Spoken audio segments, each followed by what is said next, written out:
Chers amis, nous avons ces derniers jours tenté d'observer le don d'intelligence sous toutes ses coutures.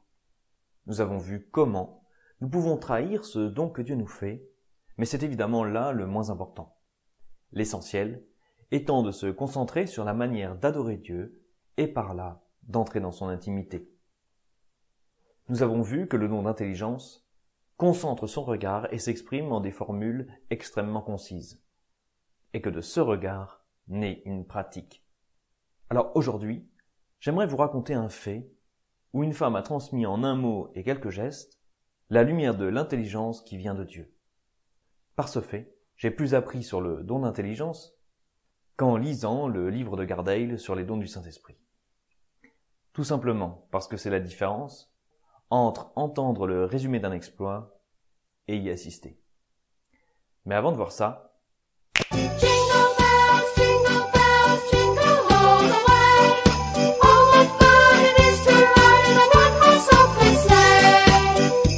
une amie s'étant rendue pour quelques jours dans un monastère de dominicaines contemplatives, une religieuse lui demanda s'il était possible de l'aider à préparer la table.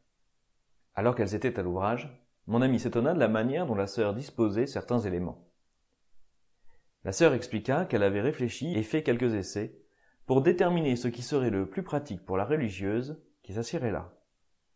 Elle proposa à mon amie d'essayer elle-même, et celle-ci vit bien que c'était ainsi bien plus commode. C'est l'amour de ses sœurs qui avait poussé la dominicaine à agir ainsi. Et la sœur de sourire et de faire ce dernier commentaire: l'amour est intelligent. Alors, quelle est la morale de cette histoire? L'intelligence, c'est l'aptitude à discerner ce qui est vraiment utile et satisfaisant pour notre prochain, et surtout de trouver les bons moyens pour les lui obtenir. Le don d'intelligence est au service de la charité. L'intelligence de l'amitié ou de l'amour, ce n'est pas de dire « je t'aime »,« oh combien je t'apprécie », ce n'est pas de dire « Seigneur, Seigneur ». C'est une action commune où notre perspicacité, notre réflexion est mise au service de la réalisation du bien commun avec mon ami. C'est dans le cas de la charité, l'entraide, le développement moral et spirituel. Taper sur l'épaule ne remplit pas un frigo. De quoi mon ami a-t-il besoin? Quels sont les atouts sur lesquels cet ami peut s'appuyer? Quelles sont les difficultés à éviter? Et de là, se concentrer sur ce que sont ces choses pour en avoir la clarté comme d'une définition, afin de mettre tout cela au service du succès de notre entreprise. Je vous mets en description un extrait d'un entretien où Jean-Pierre Petit, un scientifique, raconte comment il fit preuve d'intelligence naturelle pour obtenir ce qu'il désirait alors qu'il était enfant. Il est fort à craindre pour moi que mon manque d'intelligence à obtenir des choses concrètes à Dieu et à mon prochain ne soit le signe du manque de chaleur de ma charité.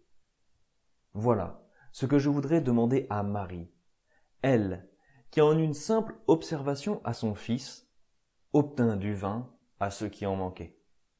Ô Marie, apprenez-nous à sortir de notre indolence et à devenir intelligents en amour.